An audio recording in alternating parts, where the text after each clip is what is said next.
कुछ दिन पहले पार्लियामेंट का स्पेशल सेशन अनाउंस हुआ और काफ़ी फैनफेयर से पुरानी पार्लियामेंट बिल्डिंग से नई पार्लियामेंट बिल्डिंग में ट्रांजिशन हुआ। वो अच्छी बात है और मेन फोकस स्पेशल सेशन का, पहले तो मालूम नहीं था ये स्पेशल सेशन क्यों हो रहा है, स्पेक्यूलेशन काफ़ी हुआ और फिर पता लगा कि इसका मेन फोकस महिला आरक्षण है। उसके बाद महिला आरक्षण तो बड़ी अच्छी चीज है, उसके बाद ये दो क्लॉजेस, इसमें दो फुटनोट्स हमें मिले। एक की महिला आरक्षण करने से पहले, महिला आरक्षण देने से पहले हमें सेंसस करना पड़ेगा और दूसरा डिलिमिटेशन करना पड़ेगा, और इन दोनों चीजों को करने के लिए बहुत साल लगेंगे। सच्चाई यह है कि महिला आरक्षण को आज किया जा सकता है। 33% आज जो सीट्स हैं लोकसभा में, विधानसभा में, वो महिलाओं को दी जा सकती हैं। कोई कॉम्प्लिकेटेड मामला नहीं है, मगर सरकार वो नहीं करना चाहती है।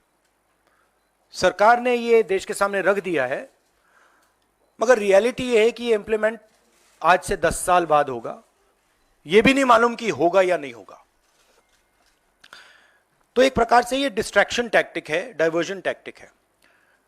डाइवर्जन किस चीज से हो रहा है?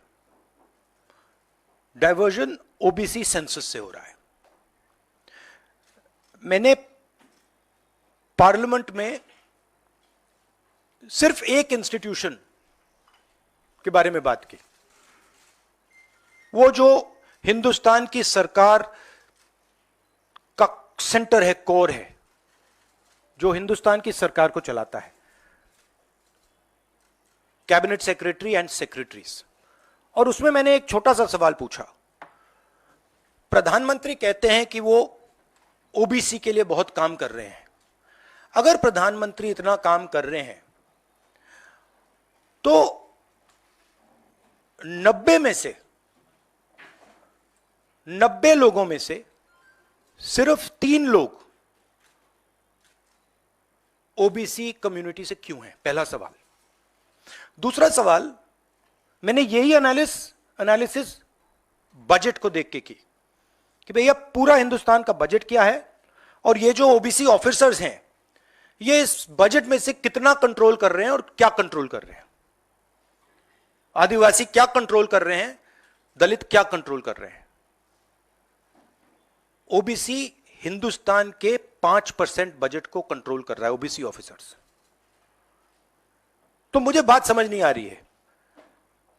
प्रधानमंत्री हर रोज ओबीसी की बात करते हैं, ओबीसी प्राइड की बात करते हैं, मगर ओबीसी के लिए किया क्या? अब जब मैंने ये बात बोली, उनका रिस्पॉन्स बड़ा इंटरेस्टिंग है। वो कहते हैं कि लोकसभा में हमारा रिप्रेजेंटेशन है। लोकसभा में रिप्रेजेंटेशन का क्या लेना देना है? मैं कह रहा हूं कि बजट डिसीजन जो लेते हैं, जो बजट को ऑफिसर्स हैं, जो बजट को कंट्रोल करते हैं, 5% ओबीसी निर्णय ले रहे हैं। और मैंने सिर्फ यह सवाल पूछा, क्या हिंदुस्तान में ओबीसी की आबादी 5% है? यह मैं जानना चाहता हूं। अगर 5% है तो फिर वो ठीक है, उसको मैं एक्सेप्ट करने के लिए तैयार हूं। मगर अगर वो 5% से ज्यादा है तो मुझे यह पता लगाना है, और एक बार मैं मन बना लेता हूं, मैं छोड़ता नहीं हूं, मुझे यह पता लगाना है ये ओबीसी हिंदुस्तान में कितने हैं, और जितने हैं उतनी भागीदारी इनको मिलनी चाहिए। अब आप किसी लोकसभा में किसी भी एमपी से पूछ लीजिए, लोकसभा को टेंपल ऑफ डेमोक्रेसी कहा जाता है।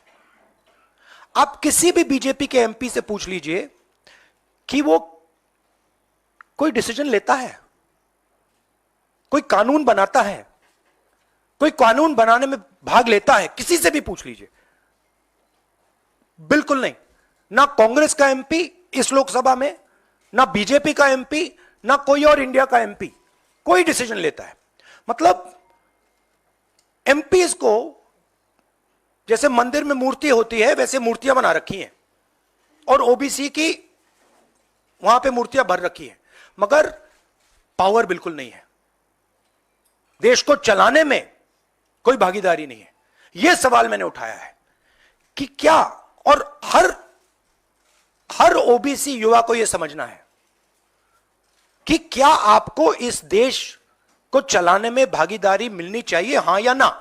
अगर मिलनी चाहिए तो क्या आपकी आबादी 5% है, हां या ना? यह सवाल है। और डिस्ट्रैक्शन इस बात से हो रहा है, बीजेपी को ये जो 2 पॉइंट्स हैं, महिला आरक्षण वाले, डिलिमिटेशन और सेंसस, इनको हटा देना चाहिए और एकदम महिलाओं को जो इज्जत मिलनी चाहिए, जो रिस्पेक्ट मिलनी चाहिए, जो भागीदारी होनी चाहिए, उनको एकदम वो कर दें। और कास्ट सेंसस का जो हमने डेटा निकाला था उसको पब्लिक कर दें, तो सारे हिंदुस्तान के ओबीसी युवाओं को पता लग जाए वो हैं कितने, और नया सेंसस कास्ट बेसिस पे करें। Thank you.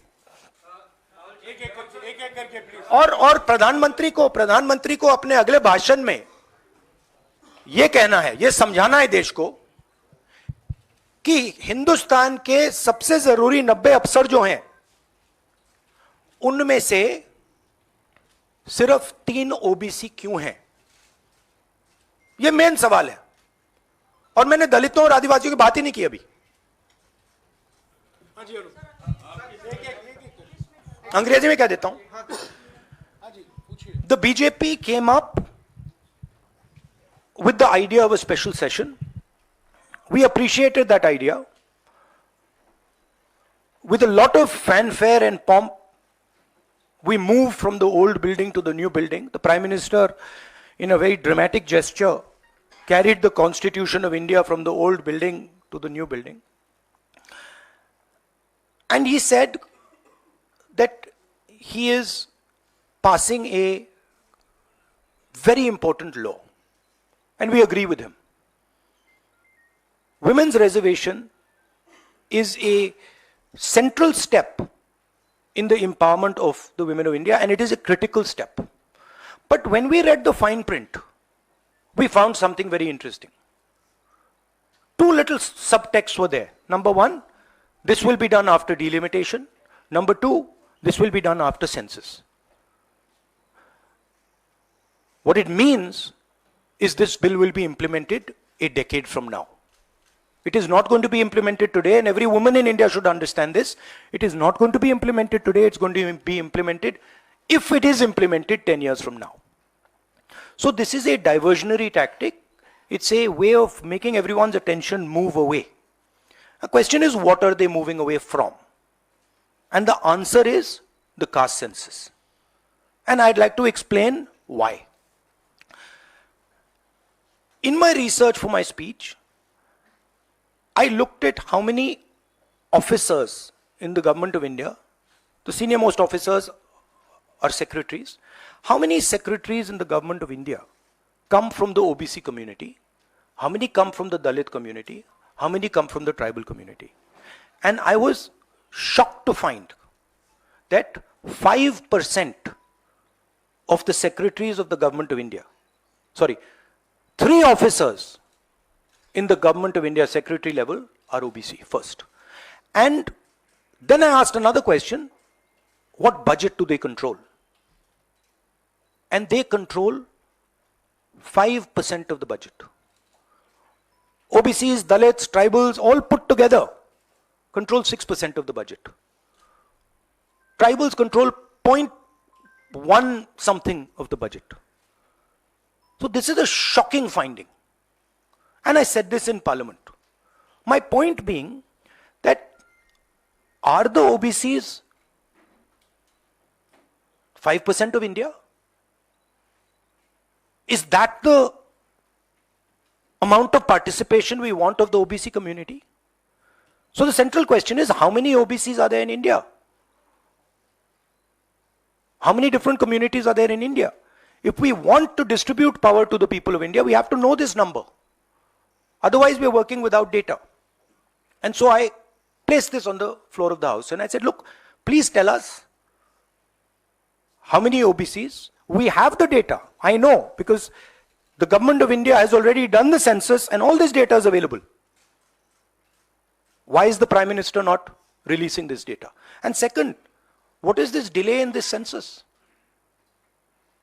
The caste census should be done now, and the last caste census data should be released at once. Now, what was the BJP's answer? Very interesting answer. That it doesn't matter how many OBCs are in the government of India.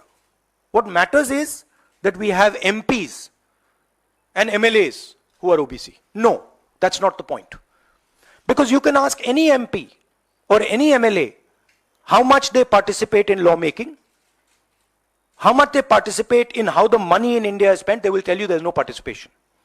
So it is almost as if they keep placing these OBC MPs into the Vidhan Sabha from one side and taking away the real power of the OBCs from the other side. And as the Prime Minister keeps saying, he's an OBC leader, I want him to explain why only 3 OBCs are there in the government of India. And why the OBC community, which is the backbone of this country, is responsible for only 5% of the budget. They have not been able to answer this question. In fact, when I said it, I saw in their face the panic. Because this is the truth. This is what they're trying to distract India from. The fact that the large mass of Indian people do not have any power.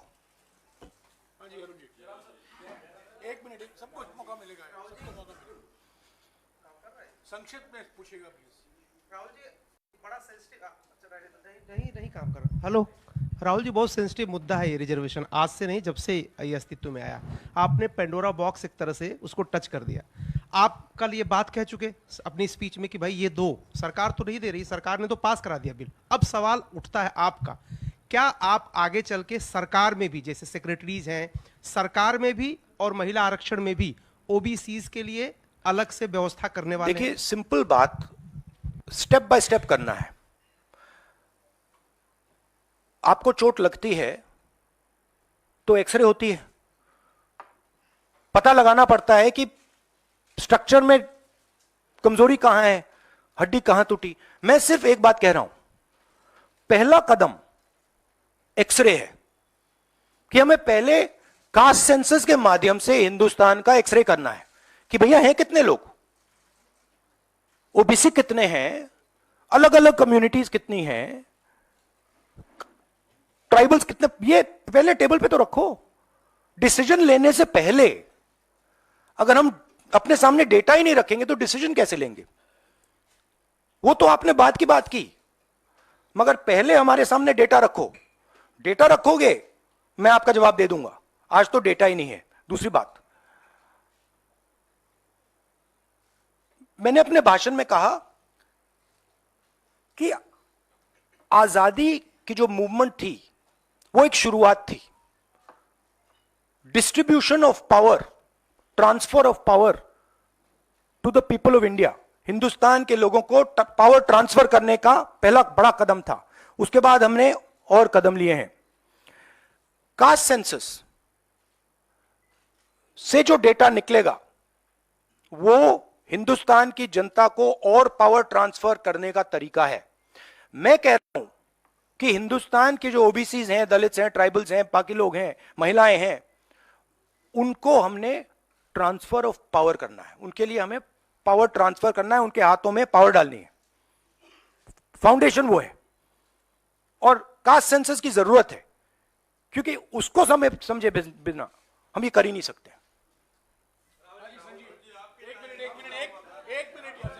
हाँ, एक minute please, अरे रमन जी रुक जाओ please. हाँ, 1 second. हाँ, देखो, हमारे समय जितने भी थे सही रिप्रेजेंटेशन होना चाहिए। हमारे समय कम था, वो भी खराब है। इनके समय कम था, कम है, ये भी खराब है। हम चेंज चाहते हैं, ठीक है।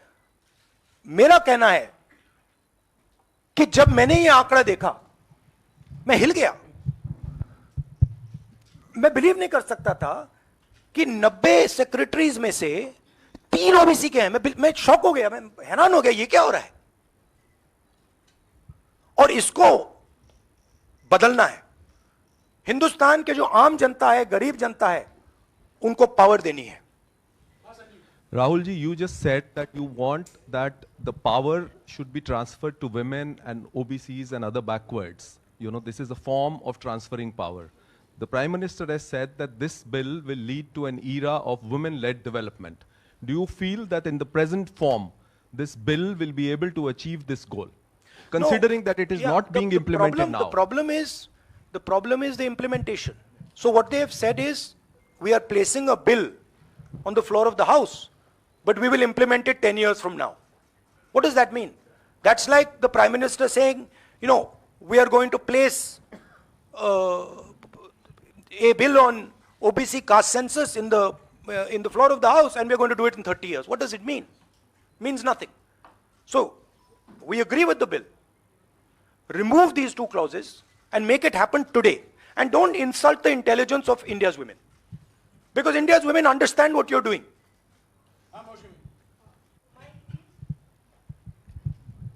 राहुल, क्योंकि स्पेशल सेशन की बात हो रही है, बहुत शॉकिंग एक वीडियो जो वायरल हो रहा है, उसमें रमेश बिदूरी साहब फ्लोर ऑफ द हाउस में एक स्पीच दे रहे हैं, जिसमें वो दानिश अली साहब को ऑन रिकॉर्ड, मतलब माइक पे आतंकवादी कहते हैं, मुल्ला कहते हैं और कई शब्दों का इस्तेमाल करते हैं जिनका हम प्रयोग नहीं कर सकते।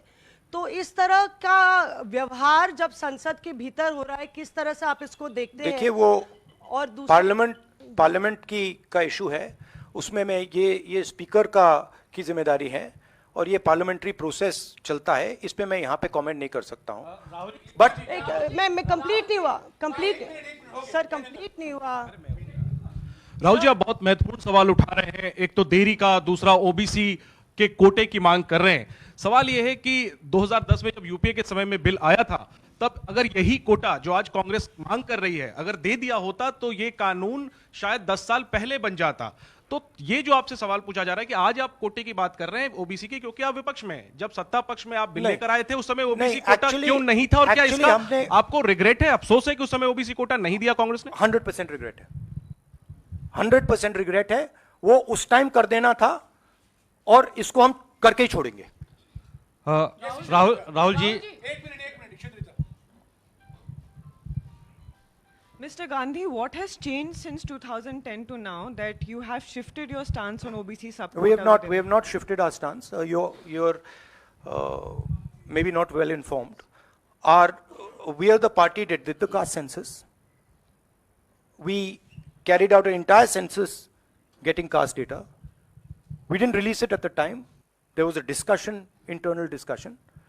We should have released it at the time, and it should be released now. There is no change in our view on this. Yes, I see.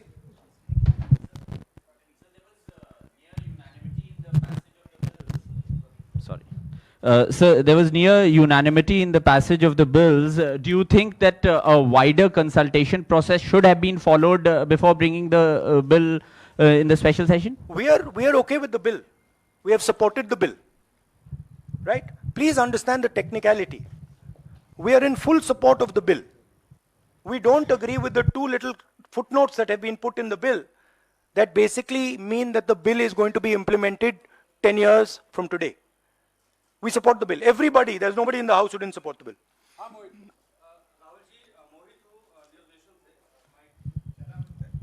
Rahul ji, मेरा सवाल ये है कि जब भी आप कोई इशू उठाते हैं तो आप लोग खासतौर पे राहुल जी, आपके ऊपर, आपके परिवार के ऊपर और आपकी पुरानी सरकार के ऊपर पर्सनल अटैक किए जाते हैं, आप लोगों के ऊपर अटैक किया जाता है। आपने ओबीसी का मुद्दा उठाया, आप लोगों के ऊपर अटैक किया गया, और उसके बाद आप बेबाकी से आपने बोला भी कि मैं रिग्रेट करता हूं कि हमारी सरकार में इसको शामिल कर लिया जाता तो बेहतर होता।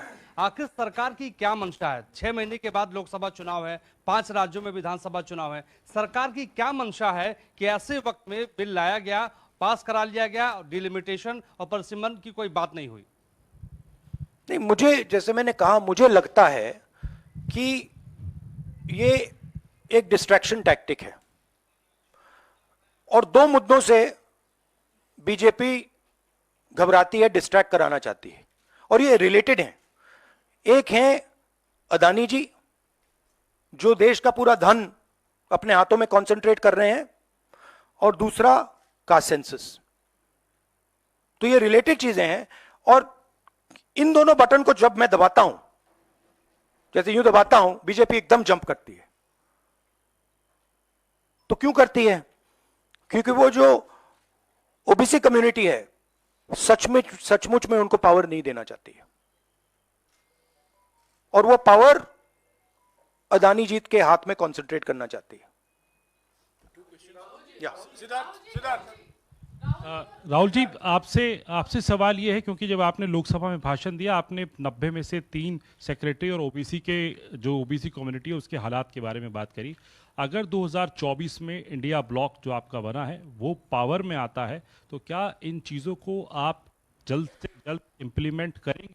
क्योंकि बीजेपी साफ तौर पर कह रही है कि आपके भाषण के बाद से साफ लग रहा है कि ओबीसी कार्ड इंडिया ब्लॉक या कांग्रेस पार्टी खेल रही है। तो आप अगर पावर में आते हैं तो आप क्या सबसे पहले देखिए, ये वो कार्ड की बात करते हैं, कार्ड के बारे में सोचते हैं। मैं कार्ड के बारे में नहीं सोचता हूं। मैं जो हिंदुस्तान की जनता है उनको एम्पावर करना चाहता हूं, और अगर मुझे दिखे कि ओबीसी कम्युनिटी जो है, जो बहुत बड़ी कम्युनिटी है, किसी को नहीं मालूम कितने लोग हैं, बट लोग कहते हैं 50% तक हो सकते हैं। जब मुझे दिखता है कि एक कम्युनिटी है जिसमें हिंदुस्तान की 50% आबादी है, और गवर्नमेंट ऑफ इंडिया के सेक्रेटरीज में 3 लोग हैं, 90 में से 3, और वो 5% बजट को कंट्रोल करते हैं, तो मुझे गुस्सा आता है, इरिटेशन होती है। इस देश में हो क्या रहा है? एक तरफ हम अदानी जी को देश के पूरे इंस्टीट्यूशंस पकड़ा रहे हैं, नरेंद्र मोदी जी, और दूसरी तरफ जो हिंदुस्तान की रीढ़ की हड्डी है, जो हिंदुस्तान को चलाते हैं, उनको हम हिंदुस्तान को चलाने में, सरकार को चलाने में कोई जगह नहीं देते हैं, दबा के निकाल देते हैं। तो इससे मुझे इरिटेशन हो रही है। और जैसे ही हमारी सरकार आएगी, हमने वहां पे कर्नाटक में कहा था कि जिस दिन आएगी उस दिन हमारी 5 गारंटीज लागू हो जाएंगी। यहां भी मैं कह रहा हूं, हमारी सरकार आएगी, कास्ट सेंसस होगा, और देश को पता लगेगा कि हमारे ओबीसी भाई कितने हैं, दलित भाई कितने हैं, और उनको देश को चलाने में भागीदारी मिलेगी। यह मैं आपको कह रहा हूं। यह छोटी प्रोसेस नहीं होगी, एक दिन में नहीं होगा, मगर नियत समझिए।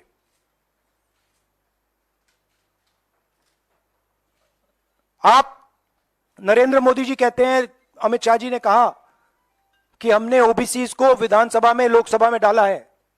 आप मुझे बता दीजिए कानून बनाने में, बजट में उनकी क्या भागीदारी है। पहले 50-60 साल पहले डिबेट्स होती थी, एमपीज का रोल होता था, एमपी कानून बनाते थे।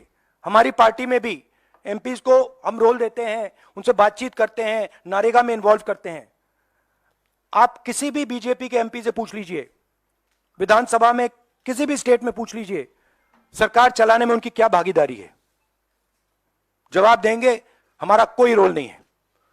ये जो मैंने मूर्ति की एनालॉजी आपको दी है, ये बीजेपी के एमपी ने मुझे लोकसभा, पुरानी बिल्डिंग में लोकसभा के बाहर बुलाया कि हमें यहां पे बैठा रखा है, हमारा फायदा उठा रहे हैं, हमारी कोई भागीदारी नहीं है सरकार को चलाने में। Thank you.